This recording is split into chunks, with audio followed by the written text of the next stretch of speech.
Hello दोस्तों, कैसे हैं आप सब। तो सबसे पहले मैं आपको एक चीज़ ये बताना चाहता हूँ कि वीडियो जो है कल ही अपलोड होने वाली थी, क्योंकि कल इसका टर्न था। हर अल्टरनेटिव डेज पर आपको एक वीडियोस मैं प्रोवाइड करा रहा हूँ, बट कल कुछ टेक्निकल प्रॉब्लम होने की वजह से ये वीडियो मैं कल अपलोड नहीं कर पाया। ये मैं आज भी टेक्निकल प्रॉब्लम हुई, इसको मैं अगेन से रिकॉर्ड कर रहा हूँ इस वीडियो को।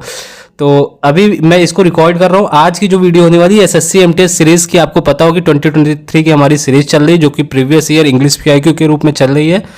आज का जो लेक्चर है इसमें हम 11 सितंबर की सेकंड शिफ्ट में जो भी क्वेश्चन आए हुए थे उनको हम डिटेल्ड में सॉल्व करेंगे। इससे पहले मैंने लगभग 16 लेक्चर अपलोड कर दिया है, उसकी प्लेलिस्ट मैंने बना दी है। प्लेलिस्ट का लिंक आपको डिस्क्रिप्शन बॉक्स में मिल जाएगा। इसके साथ ही टेलीग्राम पर बैक टू बैक क्विजेस चल रहे हैं, उसको आप जरूर ज्वाइन करें। अगर आप एसएससी किसी भी एग्जाम की प्रिपरेशन कर रहे हैं तो मैं गारंटी लेता हूं कि आपको वहां से बहुत ज्यादा हेल्प मिलने वाली है, ठीक है ना। और कम्युनिटी पोस्ट पर यूट्यूब पर आपको बैक टू बैक क्विजेस मिल ही रही है।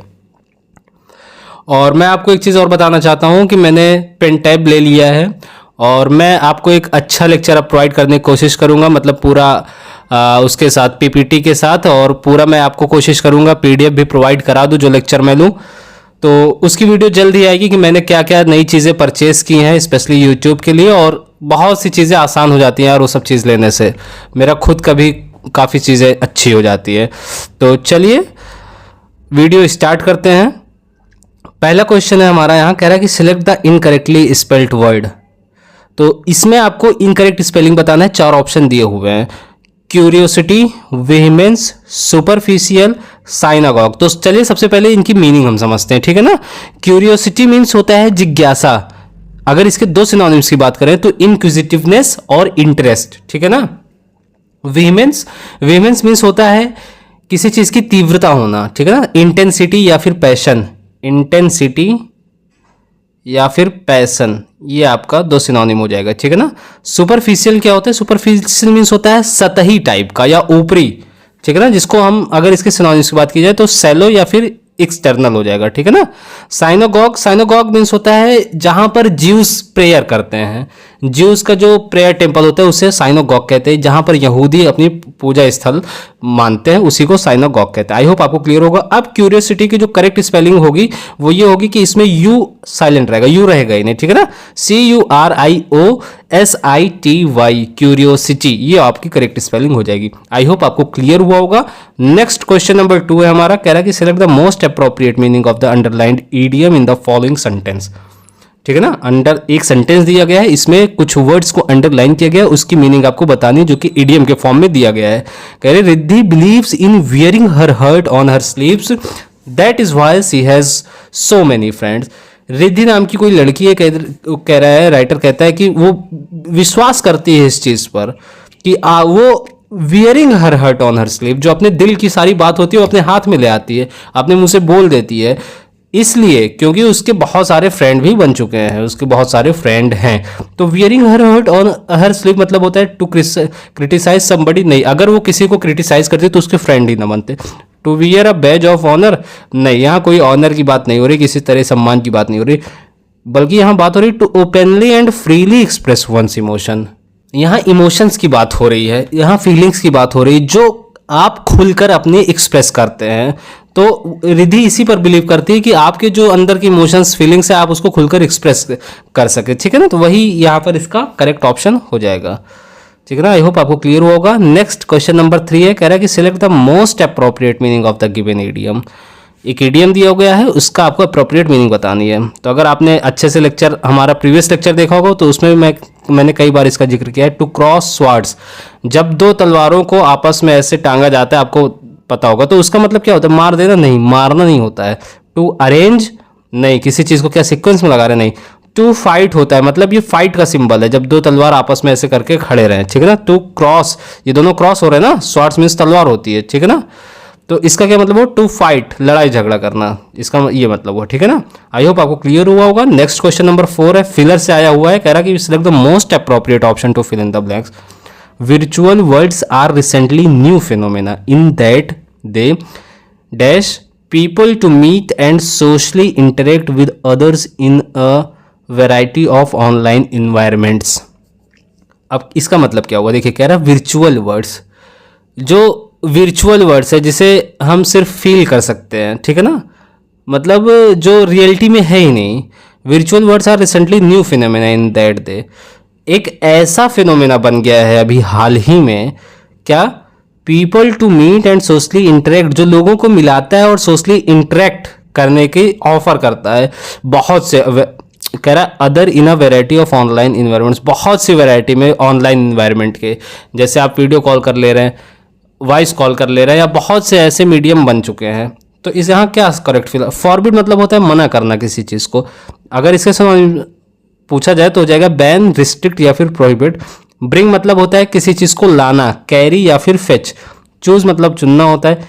इनेबल, इनेबल मीन्स होता है सक्षम बनाना किसी चीज़ के लिए। अलाउ करना या फिर इम्पावर करना, अलाउ या फिर इम्पावर। और इसकी पीडीएफ आपको टेलीग्राम ग्रुप पर मिल जाएगी, आप उसको जरूर ज्वाइन कर लीजिएगा, ठीक है ना। मैंने इसकी काफ़ी अच्छी पीडीएफ बनाई है। अभी तो वैसे ही मैं यहाँ पर पीपीटी इसके नहीं लेक्चर ले पाया, बट इसकी पीडीएफ मैं आपको प्रोवाइड करवा दूंगा, ठीक है ना।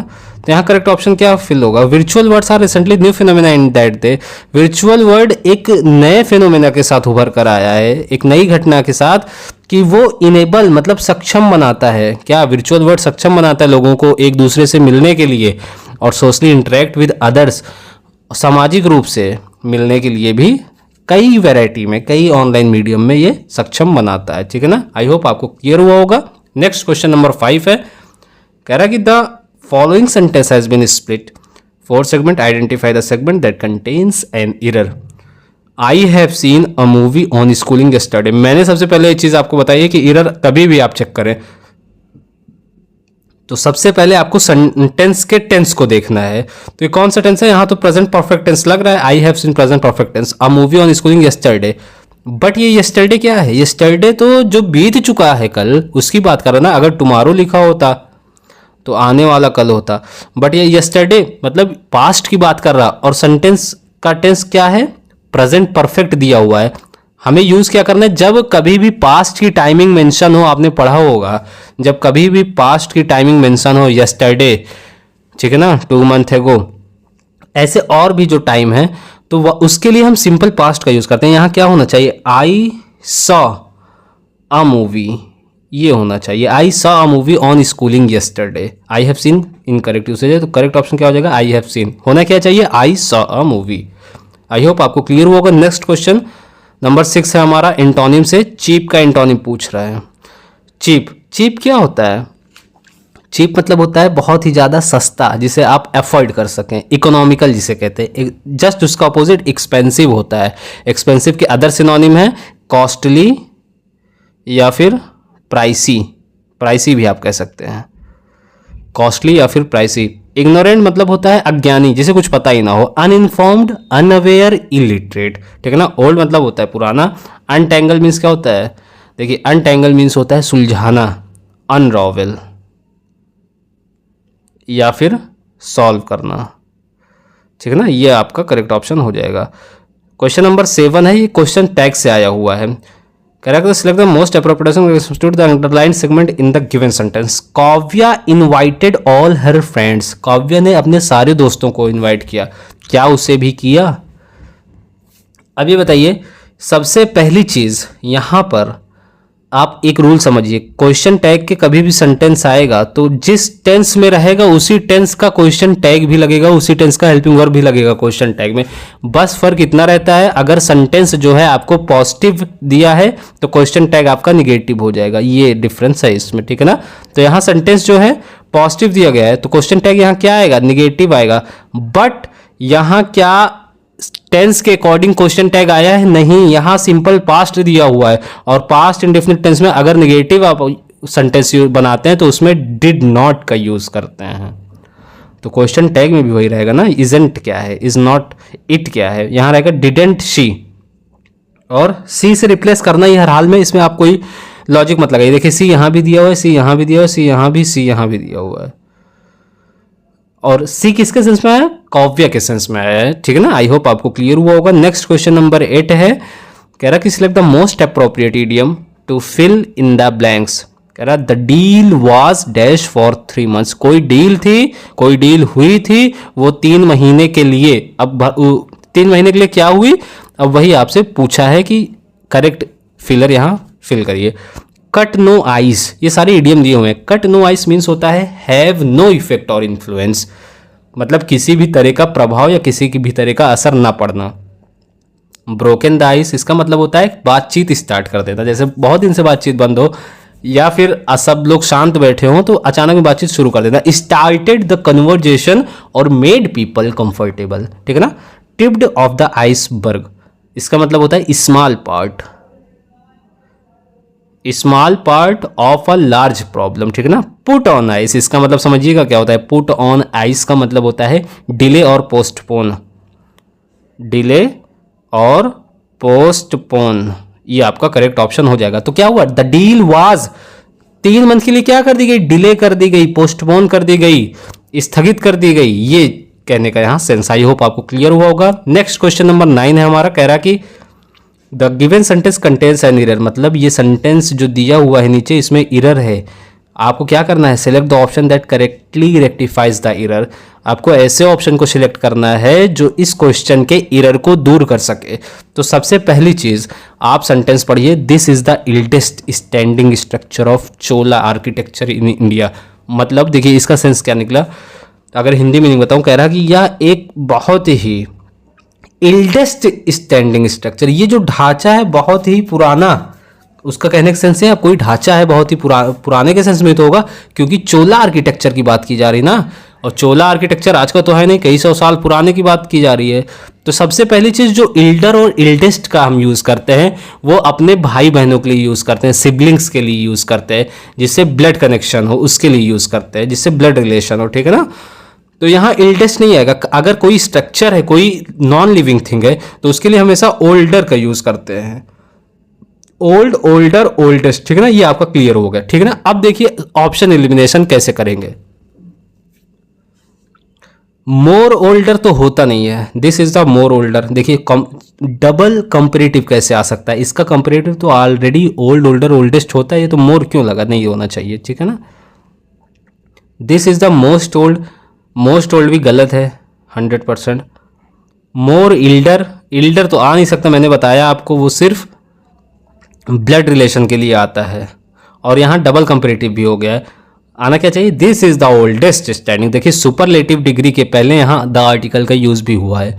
This is the oldest standing structure of Chola architecture in India, ये ऑप्शन आपका करेक्ट हो जाएगा। आई होप आपको समझ में आया होगा। क्वेश्चन नंबर 10 है हमारा, कह रहा the following sentence has been split into 4 segment, identify the segment that contains a grammatical error. आपको एक सेंटेंस दिया गया है स्लैश करके, इसमें से आपको एरर पार्ट फाइंड आउट करना है, ठीक है ना। अब चलिए समझते हैं। Days decided to travel in instead of driving to New Delhi. अब ये देखिए सबसे पहले मैं बताया आपको टेंस देखना है, टेंस में अगर कोई एरर ना मिले इसके बाद सब्जेक्ट एंड वर्ब एग्रीमेंट देखना है, अगर उसमें कोई एरर ना मिले तो आपको प्रेपोजिशन देखना है, ठीक है ना। They decided to travel in train instead of driving to New Delhi, उन्होंने डिसाइड किया न्यू दिल्ली को जो यात्रा करेंगे वो ड्राइव ना करके वो ट्रेन से करेंगे, ट्रेन के द्वारा करेंगे। तो यहाँ टेंस तो ठीक है, बट यहाँ ट्रेवल इन ट्रेन नहीं होगा, यहाँ होना चाहिए ट्रेवल बाई ट्रेन। जब कभी भी हम मीन्स ऑफ ट्रांसपोर्टेशन का यूज़ करते हैं, मीन्स ऑफ ट्रांसपोर्टेशन, तो उसके लिए हम बाई का यूज़ करते हैं, ठीक है ना। They decided to travel by train होना चाहिए था instead of driving to New Delhi, ये ऑप्शन आपका करेक्ट हो जाएगा। ट्रेवल इन दिल्ली ये आपका करेक्ट ऑप्शन हो जाएगा। नेक्स्ट क्वेश्चन नंबर 11 है, ये भी इंटोनिम से पूछा गया है, स्ट्रेंथन का इंटोनिम बताना है। तो स्ट्रेंथन मीन्स होता है मजबूती प्रदान करना, मजबूत करना, जिसे हम कहेंगे फोर्टिफाई करना, रीइंफोर्स करना, फोर्टिफाई एंड रीइंफोर्स, ये आपका 2 सिनोनिम हो जाएगा, ठीक है ना। डेबिलिटेट मीन्स होता है कमजोर बनाना, डेबिलिटेट मीन्स क्या होता है, कमजोर बनाना, जिसे वीकन या फिर एग्जॉस्ट कहेंगे। स्ट्रेन मतलब होता है, स्ट्रेन मतलब क्या होता है, तनाव होता है, जिसे हम कहेंगे प्रेशर या फिर टेंशन। फोर्टिफाई वही हुआ, स्ट्रेंथन इसका सिनोनिम हो जाएगा। एसेंड मतलब होता है चढ़ाओ, ठीक है ना, या फिर चढ़ना, जिसे हम कहेंगे राइज या फिर क्लाइंब। आई होप आपको क्लियर हुआ होगा। नेक्स्ट क्वेश्चन नंबर 12 है, एंटोनिम से पूछा गया है। देखिए मैं बहुत ही कंसाइज और बहुत शॉर्ट में आपको हर चीज़ अच्छे से एक्सप्लेन कर दे रहा हूँ, ठीक है ना। मैं बहुत ज़्यादा आपका टाइम नहीं ले रहा हूँ या उधर इधर की बातें नहीं कर रहा हूँ, बस आपको आराम से टॉपिक समझ में आना चाहिए, बस मेरा मोटो यही है। कह रहा है कि select the most appropriate antonym of the given word. Fame का एंटोनिम बताना है, ठीक है ना। इसको जरूर ध्यान में रखिएगा, नहीं सिनोनिम एंटोनिम वहाँ बहुत कन्फ्यूजन हो जाती है एग्जाम में। फेम मतलब होता है प्रसिद्धि किसी चीज़ की। नेम मतलब जनरली आपको पता है। शेम मतलब क्या होता है, कुख्याति, जो किसी गलत चीज़ के लिए प्रसिद्ध हो उस पर शेम होता है। स्कैंडल, किसी चीज़ का स्कैंडल चलता है, किसी चीज़ का रैकेट चलता है तो स्कैंडल वो है। स्टिंगी मतलब होता है कंजूस टाइप का, ठीक है ना। तो यहाँ फेम का अपोजिट क्या हो जाएगा, shame, FAME, fame, SHAME, shame, ठीक है ना। फेम मतलब रेपुटेशन होता है, प्रसिद्धि होती है, जबकि शेम मतलब उसका जस्ट अपोजिट होता है। क्वेश्चन नंबर 13 है, कह रहा है select the sentence that has no spelling error. तो मैंने आपको इसका रूल बताया, इसमें ये बहुत टाइम टेकन हो जाता है। तो सबसे पहले आपको ऑप्शन पे आ जाना है।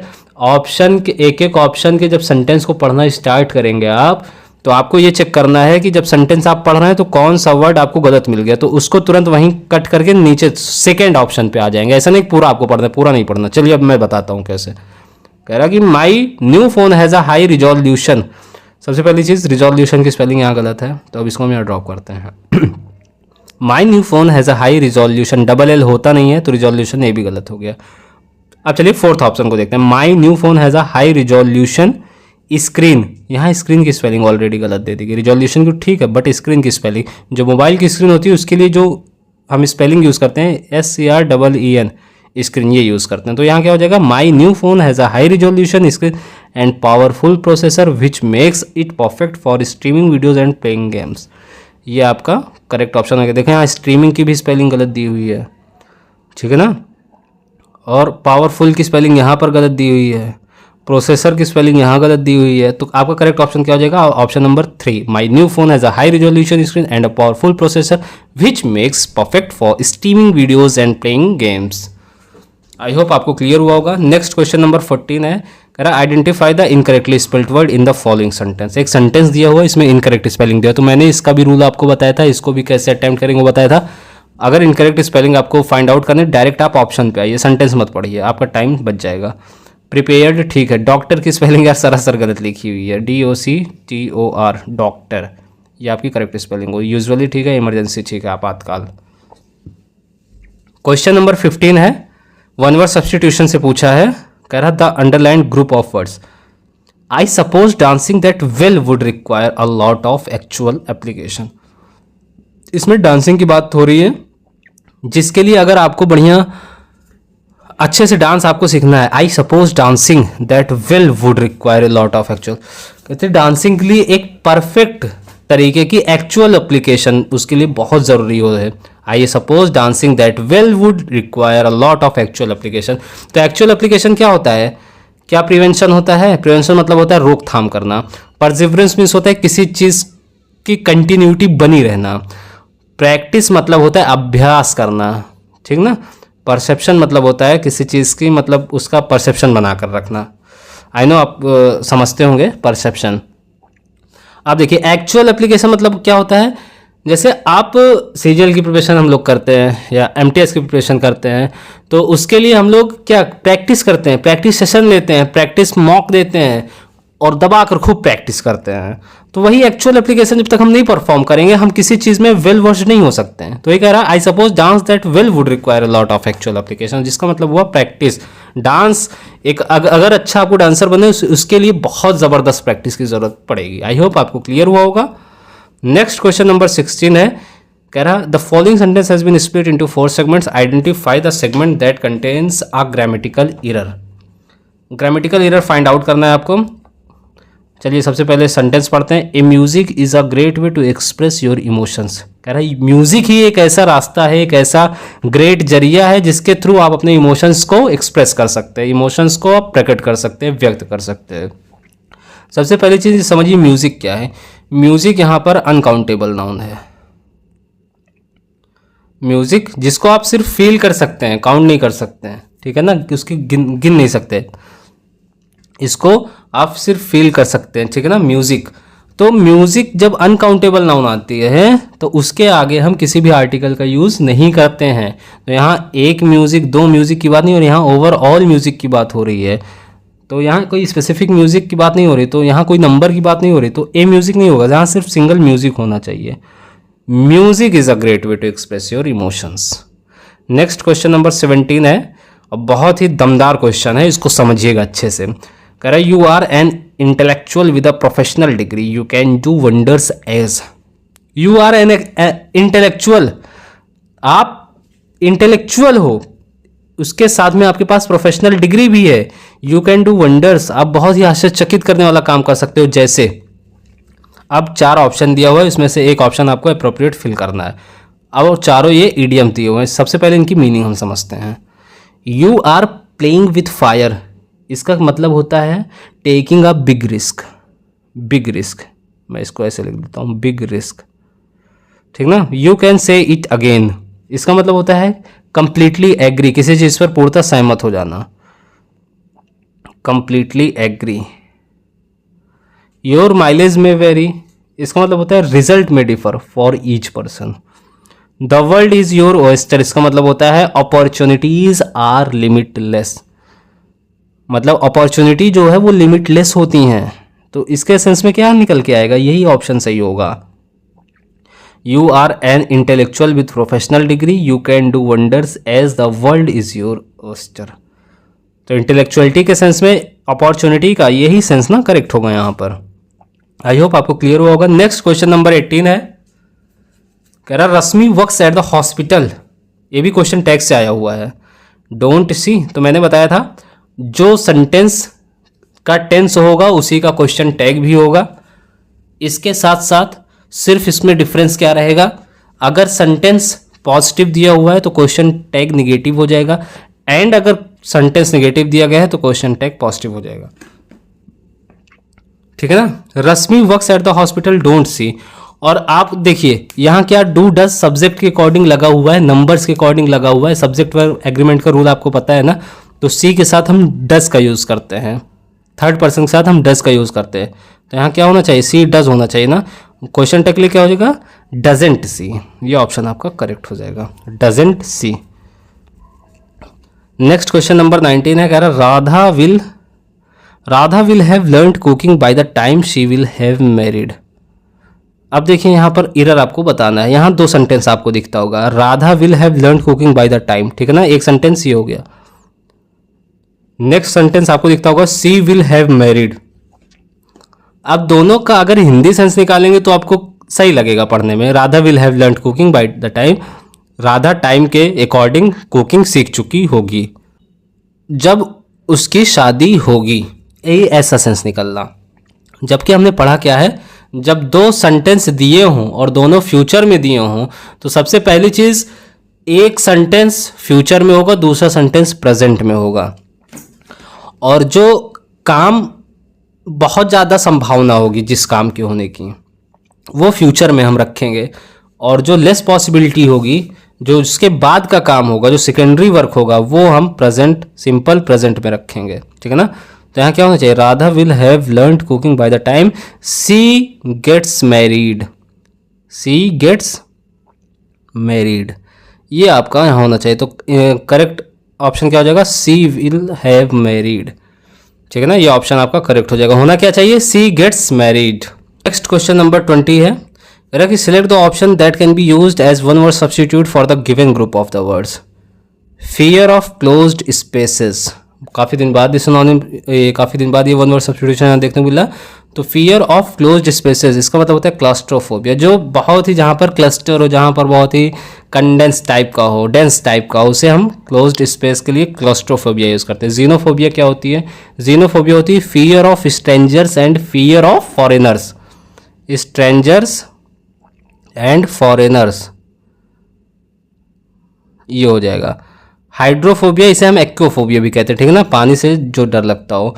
जूफोबिया होता है fear of animals. I hope आपको समझ में आया होगा। अब हम आ चुके हैं अपने क्लोज टेस्ट की तरफ। बहुत ही इंपॉर्टेंट है, आप किसी भी एग्जाम की प्रिपरेशन कर रहे हैं उसके लिए क्लोज टेस्ट मोस्ट इंपॉर्टेंट है। चलिए इसको पहले क्लोज टेस्ट के लिए सबसे पहले आपको रीड करना आना चाहिए, रीडिंग स्किल आपकी अच्छी होनी चाहिए, उसके बाद आप उसका सेंस भी समझ सकें। कह रहा a cashless India is the first setup towards making the dream of digital India a reality. Government is trying to dash a cashless environment in the country. Demonetization appears to be stepping in that direction. To help facilitate this, government even dash its own app Bhim built for the same purpose. The dash of conducting online financial transaction is probably the biggest motivator to go digital. You will no longer need to carry wads of cases, plastic cards, or even queue up for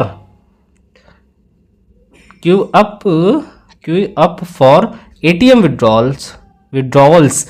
It is also safer and easier spending option when you are traveling. Making a transaction digitally makes it easier to keep track of your finances.